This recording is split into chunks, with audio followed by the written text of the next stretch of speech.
नमस्कार दोस्तों। हम बात कर रहे थे विश्व इतिहास के कुछ विषय, जिसका विषय था लेखन कला और शहरी जीवन। इससे पूर्व के भागों में हमने मेसोपोटामिया के बारे में बात की थी कि कैसे मेसोपोटामिया का विकास हुआ था।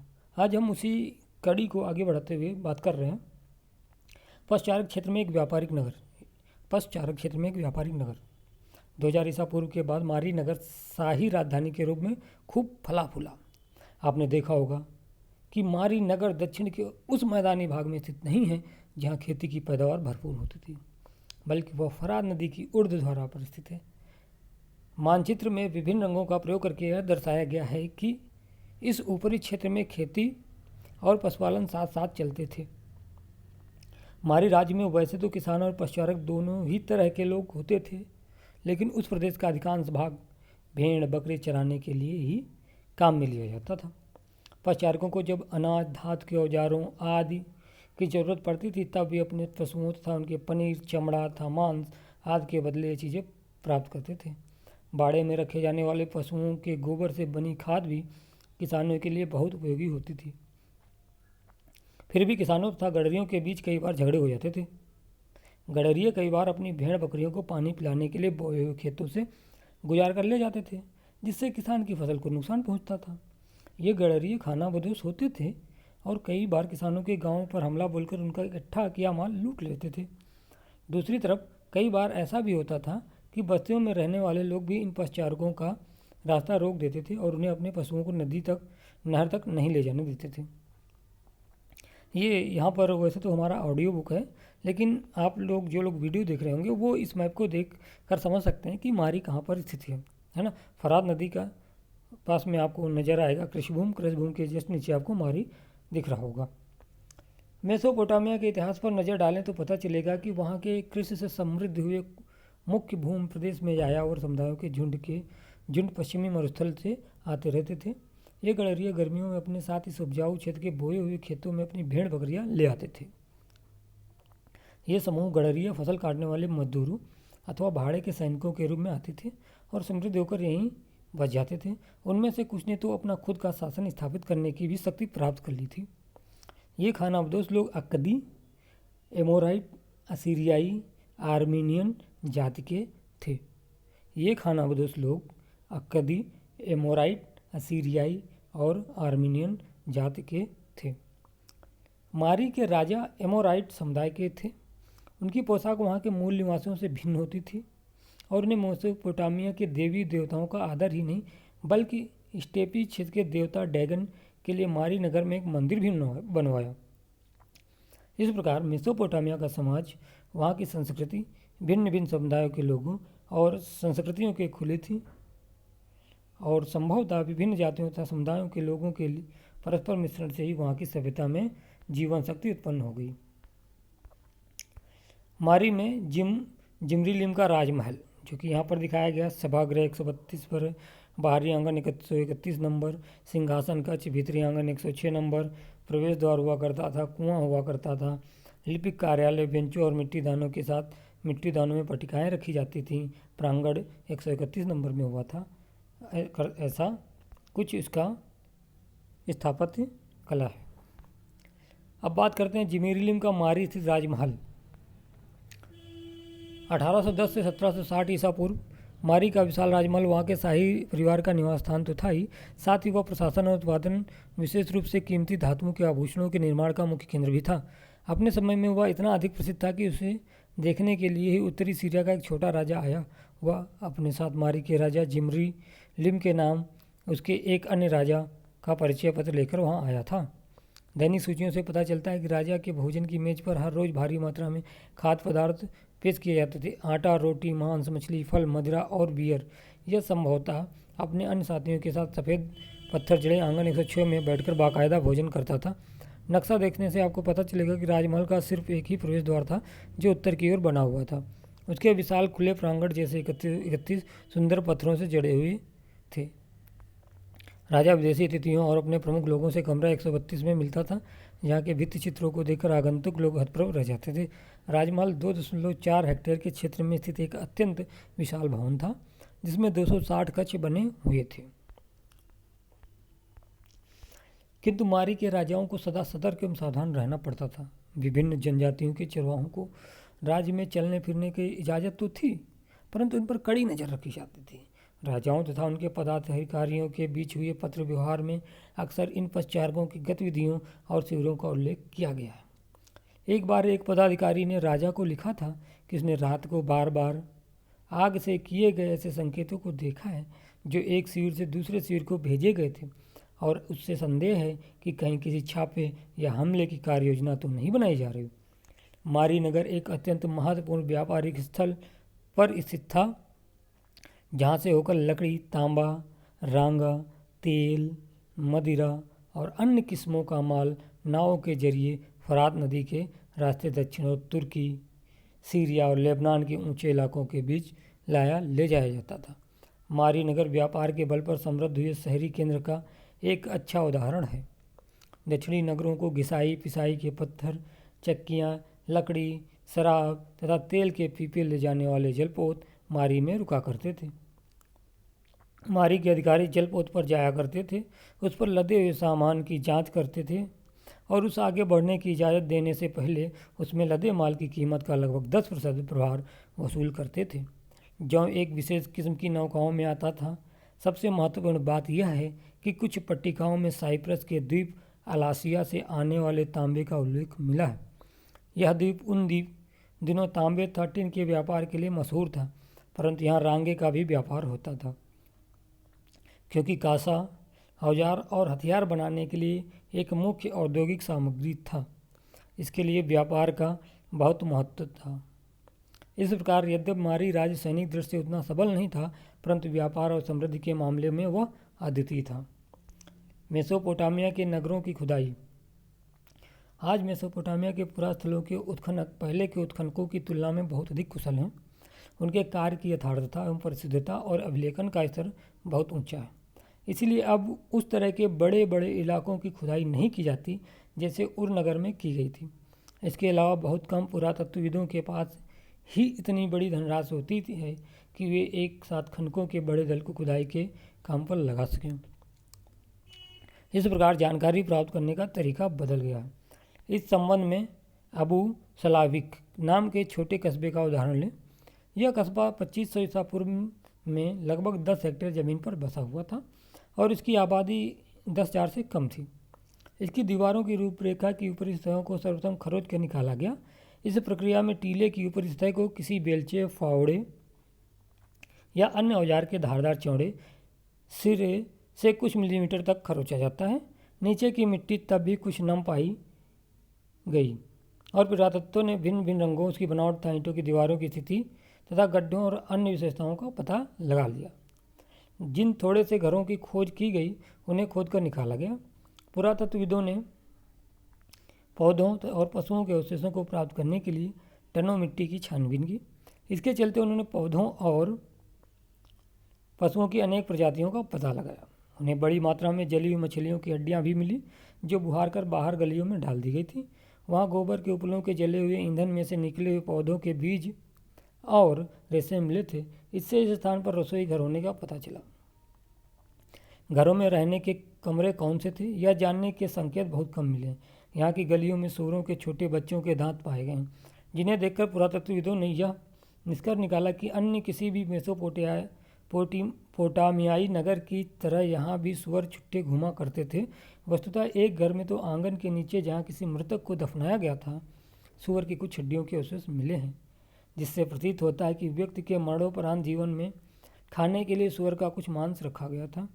पुरातत्वविदों ने कमरों के फर्श का बारीकी से अध्ययन यह जानने के लिए किया कि घर के कौन से कमरों पर पोपलार यानी कि एक लंबा पतला पेड़ के लट्ठों, खजूर की पत्तियों और घास फूस की छतें थी और कौन से कमरे बिना किसी छत के खुले आकाश के नीचे थे।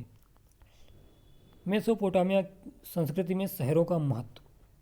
मेसोपोटामिया संस्कृति में शहरों का महत्व। मेसोपोटामिया वासी शहरी जीवन को महत्व देते थे, जहाँ अनेक समुदायों और संस्कृतियों के लोग साथ साथ रहा करते थे। युद्ध में शहरों के नष्ट हो जाने के बाद वे अपने काव्यों के जरिए उन्हें याद किया करते थे। मेसोपोटामिया के लोगों को अपने नगरों पर कितना अधिक गर्व था, इस बात का सबसे अधिक मर्मस्पर्शी वर्णन हमें गिलगेमिस महाकाव्य के अंत में मिलता है। यह काव्य 12 पट्टिकाओं पर लिखा गया था। ऐसा कहा जाता है कि गिलगेमिस ने एनमर्कर के कुछ समय बाद उरुक नगर पर शासन किया था। वह एक महान योद्धा था जिसने दूर दूर तक के प्रदेशों को अपने अधीन कर लिया था, लेकिन उसे उस समय गहरा झटका लगा जब उसका वीर मित्र अचानक मर गया। इससे दुखी होकर वह अमृत की खोज में निकल पड़ा। उसने सागरों महासागरों को पार किया और दुनिया भर का चक्कर लगाया, मगर उसे अपने साहसिक कार्य में सफलता नहीं मिली। हारकर गिलगेमिस अपने नगर उरुक लौट आया। वहाँ जब वह अपने आप को सांत्वना देने के लिए शहर की चारदीवारी के पास आगे पीछे चहलकदमी कर रहा था, तभी उसकी नज़र उन पक्की ईंटों पर पड़ी जिनसे उसकी नींव डाली गई थी। वह भाव विभोर हो उठा। इस प्रकार उरुक नगर की विशाल प्राचीर पर आकर उस महाकाव्य की लंबी वीरतापूर्ण और साहस भरी कथा का अंत हो गया। यहाँ गिलगेमिस एक जनजातीय योद्धा की तरह यह नहीं कहता कि उसका अंत निश्चित है, पर उसके पुत्र तो जीवित रहेंगे और इस नगर का आनंद लेंगे। इस प्रकार से अपने नगर में ही सांत्वना मिलती है जिसे उसकी प्यारी प्रजा ने बनाया था। लेखन कला की देन। हालांकि मर्मस्पर्शी कहानियों, किस्सों और तरह तरह के वर्णन को तो मौखिक रूप से एक दूसरों को सुनाते हुए जीवित रखा जा सकता है, पर विज्ञान को जीवित रखने के लिए लिखित दस्तावेजों और किताबों की जरूरत पड़ती है ताकि विद्वानों की आगे आने वाली पीढ़ियाँ उन्हें पढ़ सकें। संभवतः मेसोपोटामिया की दुनिया का सबसे बड़ी देन है उसकी कालगणना और गणित की विद्वतापूर्ण परंपरा। 1800 ईसा पूर्व के आसपास कुछ पट्टिकाएँ मिली हैं जिनमें गुणा, भाग की तालिकाएँ, वर्ग तथा वर्गमूल और चक्रवृद्धि ब्याज की सारणियाँ दी गई हैं। उनमें 2 का वर्गमूल यह दिया गया है: 1 धन 24/60 धन 51/60 का वर्ग धन 10/60 का घनमूल। ठीक है, घन 10/60 का घन। 1 + 24/60 + 51/60 का स्क्वायर + 10/60 का क्यूब। अगर आप इसे हल करें तो इसका उत्तर 1.414212996 होगा, जो इसके सही उत्तर 1.41421356 से थोड़ा सा ही भिन्न है। अगर आप इसे हल करें तो इसका उत्तर 1.41421356 होगा, जो इसके सही उत्तर 1.41421356 से थोड़ा सा ही भिन्न है। उस समय के विद्यार्थियों को इस प्रकार के सवाल को हल करने होते थे। अगर एक खेत का क्षेत्रफल इतना इतना है और वह 1 अंगुल गहरे पानी में डूबा हुआ है तो संपूर्ण पानी का आयतन बताओ। पृथ्वी के चारों ओर चंद्रमा की परिक्रमा के अनुसार एक पूरे वर्ष का 12 महीनों में विभाजन, 1 महीने का 4 हफ्तों में विभाजन, 1 दिन का 24 घंटों में और 1 घंटे का 60 मिनट में विभाजन, यह सब जो आज हमारी रोज़मर्रा की ज़िंदगी का अचेतन हिस्सा है, मेसोपोटामिया वासियों से ही हमें मिला है। समय का उपयुक्त विभाजन सिकंदर के उत्तराधिकारियों ने अपनाया। वहाँ से वह रोम और फिर इस्लाम की दुनिया को मिला और फिर मध्ययुगीन यूरोप में पहुँचा। यह सब कैसे हुआ, विषय साथ में सुनेंगे आप। जब कभी सूर्य और चंद्र ग्रहण होते थे तो वर्ष, मास और दिन के अनुसार उनके घटित होने का हिसाब रखा जाता था। इसी प्रकार रात को आकाश में तारों और तारामंडल की स्थिति पर बराबर नज़र रखते हुए इनका हिसाब रखा जाता था। मेसोपोटामिया वासियों की इन महत्वपूर्ण उपलब्धियों में से एक भी उपलब्धि संभव नहीं होती यदि लेखन की कला और विद्यालयों जैसी उन संस्थाओं का अभाव होता जहाँ विद्यार्थीगण पुरानी लिखित पट्टिकाओं को पढ़ते और उनकी नकल करते थे, और जहाँ कुछ छात्रों को साधारण प्रशासन का हिसाब किताब रखने वाले लेखाकार न बनाकर ऐसा प्रतिभा संपन्न व्यक्ति बनाया जाता था जो अपने पूर्वजों की बौद्धिक उपलब्धियों को आगे बढ़ा सके। यह सोचना गलत होगा कि मेसोपोटामिया के शहरी लोग आधुनिक तौर तरीकों से परिचित नहीं थे। अंत में हमें उन 2 प्रकार के प्रारंभिक प्रयत्नों का अवलोकन करना चाहिए जिनके द्वारा अतीत के प्रलेखों एवं परंपराओं को खोजने और सुरक्षित रखने की कोशिश की गई थी। एक पुरातकालीन पुस्तकालय। लौह युग में उत्तरी प्रदेशों के असीरियाई लोगों ने एक साम्राज्य की स्थापना की जो 720 से 610 ईसा पूर्व तक अपनी उन्नति के शिखर पर रहा। यह साम्राज्य मिस्र तक फैला हुआ था। राज्य की अर्थव्यवस्था उन दिनों लूट मार की हो गई थी, क्योंकि अधीनस्थ प्रजाजनों को दबाकर उनसे खाद्य सामग्री, पशु, धातु तथा शिल्प की वस्तुओं के रूप में बेगार और नजराना जबरदस्ती लिया जाता था। बड़े बड़े असीरियाई शासक जो बाहर से आकर बसे थे, दक्षिणी क्षेत्र बेबीलोनिया को उच्च संस्कृति का केंद्र मानते थे। उनमें से आखिरी राजा असुरबनिपाल ने उत्तर में स्थित अपनी राजधानी निनवे में एक पुस्तकालय की स्थापना की। असुरबनिपाल का समय 668 से 627 ईसा पूर्व। उसने इतिहास, महाकाव्य, शकुन साहित्य, ज्योतिष विद्या, स्तुतियों और कविताओं की पट्टिकाओं को इकट्ठा करने का प्रयत्न किया और उसमें सफल रहा। उसने अपने लिपिकों को दक्षिण में पुरानी पट्टिकाओं का पता लगाने के लिए भेजा, क्योंकि दक्षिण में लिपिकाओं को विद्यालयों में पढ़ना लिखना सिखाया जाता था, जहाँ उन्हें दर्जनों की संख्या में पट्टिकाओं की नकलें तैयार करनी होती थी।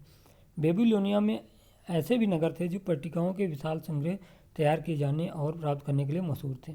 हालांकि 1800 ईसा पूर्व के बाद सुमेरियन भाषा बोली जानी बंद हो गई थी, लेकिन विद्यालयों में वह शब्दावलियों, संकेत सूचियों द्विभाषी यानी कि सुमेरी और अक्कदी पट्टिकाओं आदि माध्यम से अब भी पढ़ाई जाती थी। इसलिए 650 ईसा पूर्व में भी 2000 ईसा पूर्व तक पुरानी किलाकार अक्षरों में लिखी पट्टिकाएं पढ़ी और समझी जा सकती थी। और असुरबनिपाल के आदमी से यह जानते थे कि पुरानी पट्टिकाओं और उनकी प्रतिकृतियों को कहाँ खोजा और प्राप्त किया जा सकता है। गिलगामेश के महाकाव्य और महत्वपूर्ण पट्टिकाओं की प्रतियां तैयार की गईं। प्रतियां तैयार करने वाले उनमें अपना नाम और तिथि लिखते थे। कुछ पट्टिकाओं के अंत में असुरबनिपाल का उल्लेख भी मिलता है। मैं असुरबनिपाल ब्रह्मांड का सम्राट, असीरिया का शासक, जिसे देवताओं ने विशाल बुद्धि प्रदान की है, जिससे ने विद्वानों के पांडित्य के गूढ़ ज्ञान को प्राप्त करने में सफलता प्राप्त की।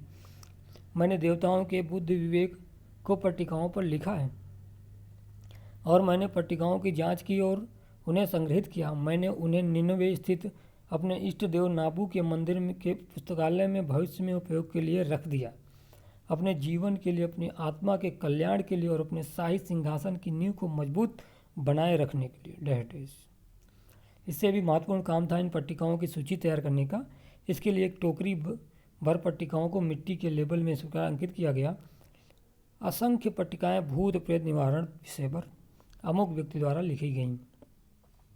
असुरबनिपाल के पुस्तकालय में कुल मिलाकर 1000 मूल ग्रंथ थे और 30,000 पट्टिकाएं थी, जिन्हें विषयानुसार वर्गीकृत किया गया था। और एक आरंभिक पुरातत्ववेत्ता दक्षिणी कछार के एक सूरवीर नेबोपोलासर यानी कि दक्षिणी कछार के एक सूरवीर नेबोपोलासर ने बेबीलोनिया को 625 ईसा पूर्व में असीरियाई आधिपत्य से मुक्त कराया। उसके उत्तराधिकारियों ने अपने राज्य क्षेत्र का विस्तार किया और बेबीलोन में भवन निर्माण की परियोजनाएं पूरी की। उस समय से लेकर 539 ईसा पूर्व में ईरान के एकेमेनिड लोगों द्वारा विजित होने के बाद 331 ईसा पूर्व में सिकंदर से पराजित होने तक बेबीलोन दुनिया का एक प्रमुख नगर बना रहा। इसका क्षेत्रफल 850 हेक्टेयर से अधिक था। इसकी चारदीवारी तिहरी थी। इसमें बड़े बड़े राजमहल और मंदिर मौजूद थे। एक जिगुरात यानी सीढ़ीदार मीनार थी और नगर के मुख्य अनुष्ठान केंद्र तथा शोभा यात्रा के लिए एक विस्तृत मार्ग बना हुआ था। इसके व्यापारिक घराने दूर दूर तक अपना कारोबार करते थे और इसके गणितज्ञों तथा खगोलविदों ने अनेक नई खोजें की थी। नैबोनिडस स्वतंत्र बेबीलोन का अंतिम शासक था। उसने लिखा है कि उर के नगर देवता ने उसे सपने में दर्शन दिए और उसे सुदूर दक्षिण के उस पुरातन नगर का कार्यभार संभालने के लिए एक महिला पुरोहित को नियुक्त करने का आदेश दिया। उसने लिखा, चूंकि बहुत लंबे समय से उच्च महिला पुरोहित का प्रतिष्ठान भुला दिया गया था, उसके विशिष्ट लक्षणों को कहीं नहीं बताया गया। मैंने दिन पर दिन उसके बारे में सोचा।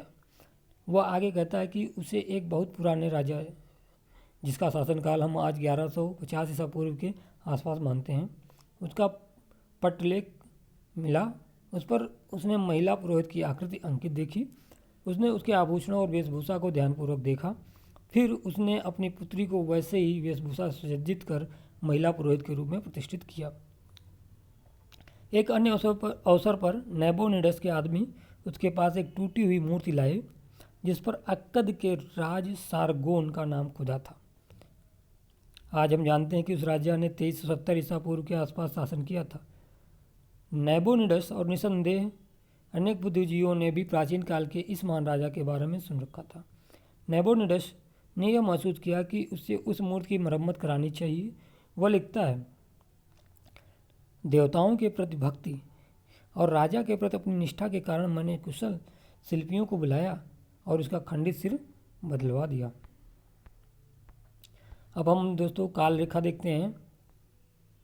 लगभग 700 से लगभग 7000 से 6000 ईसा पूर्व उत्तरी मेसोपोटामिया के मैदानों में खेती की शुरुआत हुई। लगभग 5000 ईसा पूर्व दक्षिणी मेसोपोटामिया में सबसे पुराने मंदिरों का बनना। लगभग 3200 ईसा पूर्व ईस्वी मेसोपोटामिया में लेखन कार्य की शुरुआत हुई। लगभग 3000 ईसा पूर्व उरुक का एक विशाल नगर के रूप में विकास, कांसे के औजारों के इस्तेमाल में बढ़ोतरी। लगभग 2700 से 2500 ईसा पूर्व आरंभिक राजाओं का शासनकाल, जिनमें गिलगामेश जैसे पौराणिक राजा भी शामिल हैं। लगभग 2600 ईसा पूर्व किलाकार लिपि का विकास हुआ। लगभग 2400 ईसा पूर्व सुमेरियन के स्थान पर अक्कदी भाषा का प्रयोग। 2370 ईसा पूर्व सारगोन अक्कद सम्राट। लगभग 2000 ईसा पूर्व सीरिया, तुर्की और मिस्र तक किलाकार लिपि का प्रसार। महत्वपूर्ण शहरी केंद्रों के रूप में मारी और बेबीलोन का उद्भव। लगभग 1800 ईसा पूर्व गणितीय मूल पाठों की रचना, अब सुमेरियन बोलचाल की भाषा नहीं रही। लगभग 1100 ईसा पूर्व असीरियाई राज की स्थापना। लगभग 1000 ईसा पूर्व लोहे का प्रयोग। 720 से 610 ईसा पूर्व असीरियाई साम्राज्य। 668 से 627 ईसा पूर्व अशुरबनिपाल का शासन। 331 ईसा पूर्व सिकंदर ने बेबीलोन को जीत लिया। 331 ईसा पूर्व सिकंदर ने बेबीलोन को जीत लिया। लगभग पहली शताब्दी ईस्वी अक्कदी भाषा और किलाकार लिपि प्रयोग में रही। 1850 किलाकार लिपि के अक्षरों को पहचाना पढ़ा गया। अभ्यास। अब यहाँ पर कुछ अभ्यास प्रश्न हैं जिनको आपको लिखना है। इस पूरे विषय को सुनने के बाद आपको लिखने की कोशिश करनी चाहिए। संक्षेप में उत्तर दीजिए। क्वेश्चन 1, प्रश्न 1, आप यह कैसे कह सकते हैं कि प्राकृतिक उर्वरता तथा खाद्य उत्पादन के उच्च स्तर ही आरंभ में शहरीकरण के कारण थे? नंबर 2, आपके विचार से निम्नलिखित में से कौन सी आवश्यक दशाएं थीं जिनकी वजह से प्रारंभ में शहरीकरण हुआ था और निम्नलिखित में से कौन कौन सी बातें शहरों के विकास के फलस्वरूप उत्पन्न हुई? क, अत्यंत उत्पादक खेती। ख, जल परिवहन। ग, धातु और पत्थर की कमी। ग, श्रम विभाजन। ग, मुद्राओं का प्रयोग। च, राजाओं की सहन शक्ति जिसने श्रम को अनिवार्य बना दिया। प्रश्न नंबर 3, यह कहना क्यों सही होगा कि खाना पदोस पशुचारक निश्चित रूप से शहरी जीवन के लिए खतरा थे? प्रश्न नंबर 4, आप ऐसा क्यों सोचते हैं कि पुराने मंदिर बहुत कुछ घर जैसे ही होंगे? अब है संक्षेप में निबंध लिखिए। प्रश्न नंबर 5, संक्षेप में निबंध लिखिए। शहरी जीवन शुरू होने के बाद कौन कौन सी नई संस्थाएं अस्तित्व में आई? आपके विचार में उनमें से कौन कौन सी संस्थाएं राजा की पहल पर निर्भर थी? प्रश्न नंबर 6, किन पुरानी कहानियों से हमें मेसोपोटामिया की सभ्यता की झलक मिलती है? दोस्तों, इन प्रश्नों को लिखने का प्रयास करना चाहिए जो कि आपके लोक सेवा आयोग के मेंस पेपर में बहुत ही लाभदायी होंगे। दोस्तों, अगर हमारा यह अल्टीमेट ऑडियो बुक चैनल आपको पसंद आ रहा है ऑडियो बुक, तो आप इसको ज़्यादा से ज़्यादा लाइक शेयर और सब्सक्राइब करें। हम देख रहे हैं कि आप लोग देखते हैं लेकिन सब्सक्राइब नहीं करें, है ना? तो आप सब्सक्राइब जरूर करें और अपने दोस्तों को भी रेफ़र करें, उनको भी भेजें। और हमारे साथ जुड़े रहने के लिए बहुत बहुत धन्यवाद।